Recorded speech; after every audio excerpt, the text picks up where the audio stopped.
On September 15, 2002, in the quiet, uneventful town of Pine Hollow, two best friends, Ben Carter and Tommy Davis, both 16 years old, set out on an adventure that would forever change their lives.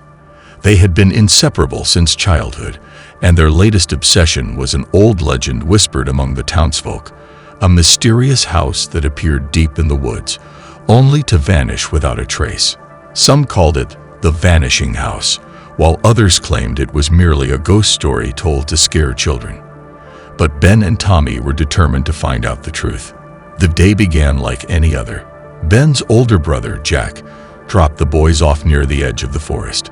The sun was just beginning to rise, casting long shadows through the trees as the boys waved goodbye and watched Jack's car disappear down the dirt road.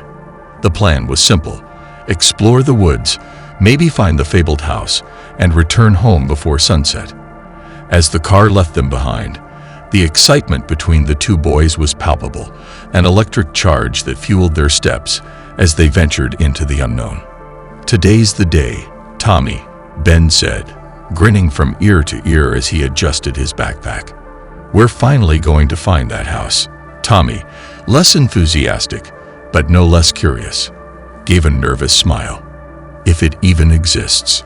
You know, people have been talking about it for years, but no one's ever actually seen it." "Exactly," Ben replied, his excitement undeterred. "And that's why we'll be the first." The boys walked along a narrow trail that wound deeper and deeper into the forest.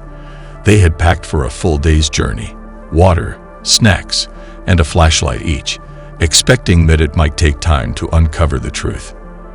As they trudged through the dense undergrowth, the familiar sounds of civilization faded, replaced by the rustling of leaves and the occasional call of a distant bird. Hours passed, and the boys ventured further than they ever had before. The trees grew taller, their branches intertwining to form a canopy that blocked out much of the sunlight.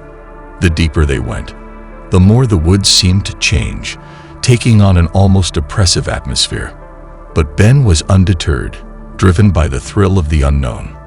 Tommy, on the other hand, couldn't shake the feeling that they were being watched. "Are you sure this is a good idea?" Tommy asked as they stopped for a break, sitting on a fallen log. "Come on, Tommy, where's your sense of adventure?" Ben teased, pulling out a granola bar from his backpack. Tommy frowned, glancing around the silent forest. "I don't know, Ben. This place, it just feels off." Ben laughed, though there was a hint of nervousness in his voice. "That's just your imagination. We're fine. Besides, we've been in these woods 100 times." "Yeah, but not this deep," Tommy muttered, though he took a bite of his granola bar and tried to shake off the unease. After resting for a while, they continued their trek. The woods seemed endless, and with each step, the landscape became more unfamiliar. They passed through patches of dense fog, and the air grew colder, sending chills down their spines. The trees stood like ancient sentinels, their gnarled branches reaching out like skeletal fingers. It wasn't until late afternoon, just as they were considering turning back, that Ben spotted something unusual through the trees, a dark shape barely visible through the thick foliage. He stopped dead in his tracks, squinting to get a better look. "Do you see that?" Ben whispered, pointing ahead. Tommy followed his gaze, and his breath caught in his throat. There, partially hidden by the trees, was the outline of a building.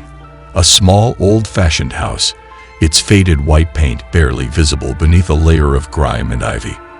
The windows were dark, the glass cracked, and the roof sagged in places, as if the house had been abandoned for decades. "No way," Tommy murmured, his eyes wide with disbelief. "Is that the house?" Ben nodded, his heart pounding in his chest. "We found it. We actually found it." Without another word, the boys moved closer, their excitement tempered by a growing sense of dread. As they approached the house, the air around them seemed to grow heavier, almost suffocating. The trees appeared to lean in, their branches creaking ominously, as if they were trying to warn the boys to stay away. The house was in worse shape up close. The paint was peeling, and the wood was rotten in places. The front door, once white, was now a weathered gray, hanging slightly ajar. A cold draft emanated from the gap, carrying with it the faint smell of damp and decay. "We should go," Tommy whispered, his voice trembling. "This place, it doesn't feel right." But Ben, despite the gnawing fear in his gut, was too curious to leave now. "We came all this way. We can't just turn back now. Let's just take a quick look inside."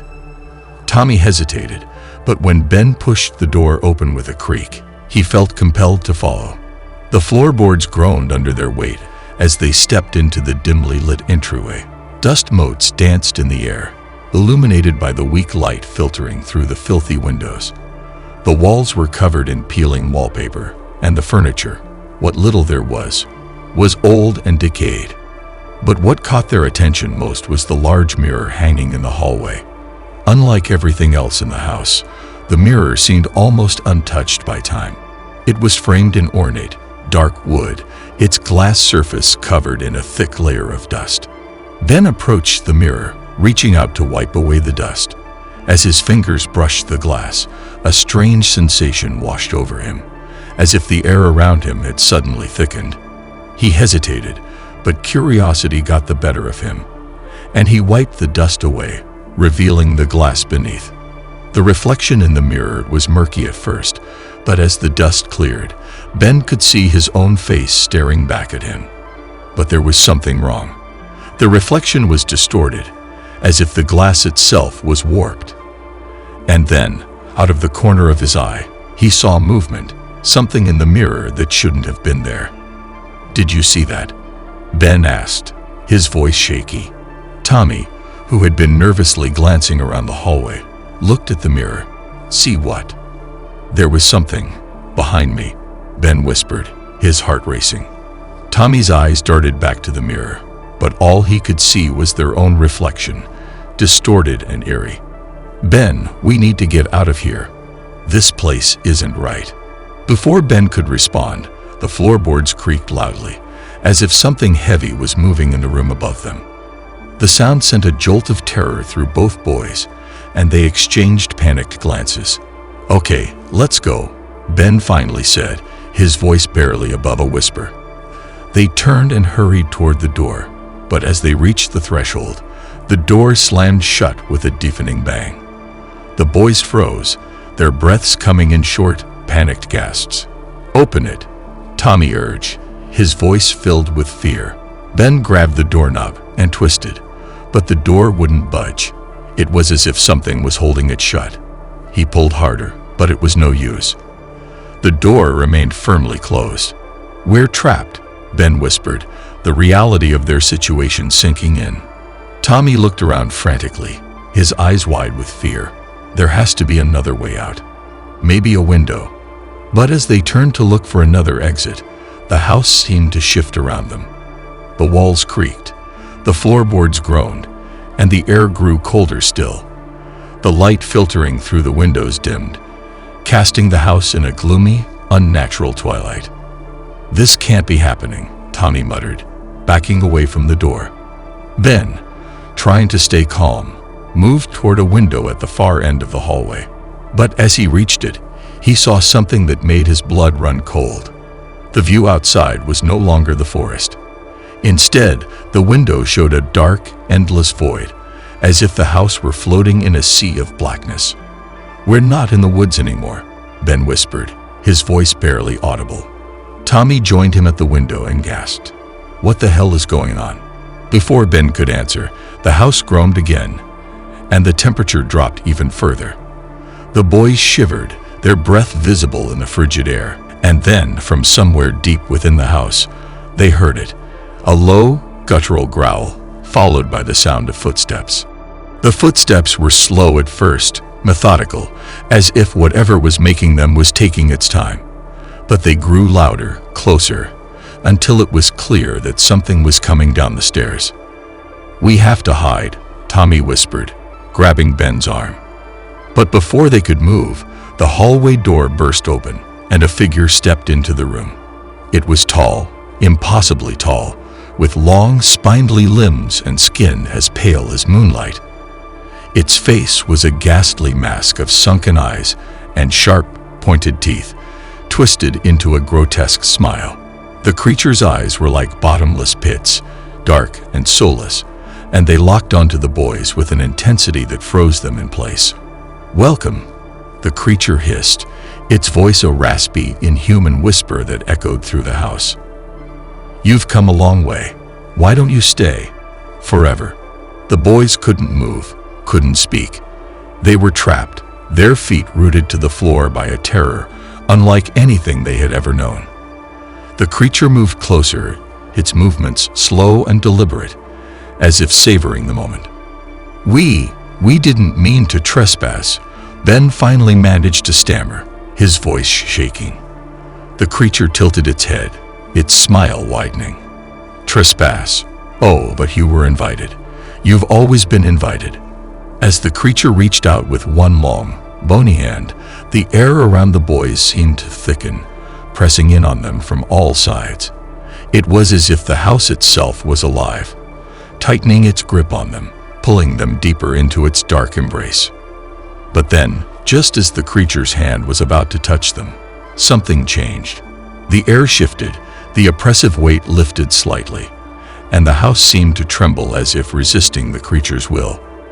The creature snarled, its twisted smile fading as it glanced around, suddenly wary. "No, you can't leave," it growled, its voice filled with rage. "You belong here." But whatever force had loosened the house's grip on the boys was growing stronger.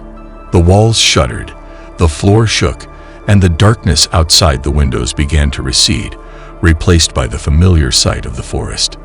Ben and Tommy didn't need any more encouragement. They turned and ran, bolting down the hallway and back to the front door. This time, when Ben grabbed the doorknob, it turned easily, and the door swung open, revealing the forest beyond. The boys didn't look back as they sprinted into the trees, their hearts pounding in their chests. They ran and ran, the sounds of the forest gradually replacing the eerie silence of the house.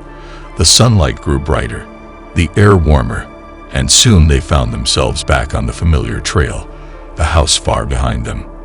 They didn't stop running until they reached the edge of the forest, where the trees gave way to the open fields that led back to town. They collapsed onto the ground, gasping for breath, their bodies trembling with exhaustion and fear. "We made it," Ben panted, his chest heaving. "We actually made it out." Tommy nodded, too shaken to speak. They lay there for a long time, the sounds of the forest slowly returning to normal around them. But even as they caught their breath, they couldn't shake the feeling that they were still being watched. When they finally felt strong enough to stand, they began the long walk back to town. The sun was setting by the time they reached the outskirts of Pine Hollow, and they were exhausted, their clothes torn and dirty. But they were alive, and that was all that mattered. As they walked through the quiet streets, they passed a small group of kids playing near the edge of town. The kids watched them curiously, and one of them, a girl of about 8, ran up to them. "Did you find it?" she asked, her eyes wide with excitement. Ben and Tommy exchanged a weary glance. "Find what?" Ben asked, though he already knew the answer. "The Vanishing House," the girl said, her voice filled with wonder. "Everyone says it's out there, but no one's ever seen it." The boys didn't answer. Instead, they continued walking, leaving the girl behind. They knew they could never explain what they had seen, what they had experienced, and they knew that no one would believe them even if they tried. When they finally reached their homes, their parents were frantic with worry, but the boys could barely speak. They told their parents that they had gotten lost in the woods, and that was enough to satisfy them. The police were called, and a search party was organized, but no trace of the house was ever found. As the years passed, Ben and Tommy tried to forget about the Vanishing House. They moved on with their lives, went to college, started careers, but the memory of that day never fully faded. Sometimes, late at night, they would dream of the house, of the creature with the soulless eyes, and they would wake up drenched in sweat, their hearts pounding with fear. And though they never spoke of it again, they both knew that the house was still out there, somewhere deep in the woods, waiting for its next visitors. And they knew that whoever found it next might not be as lucky as they had been.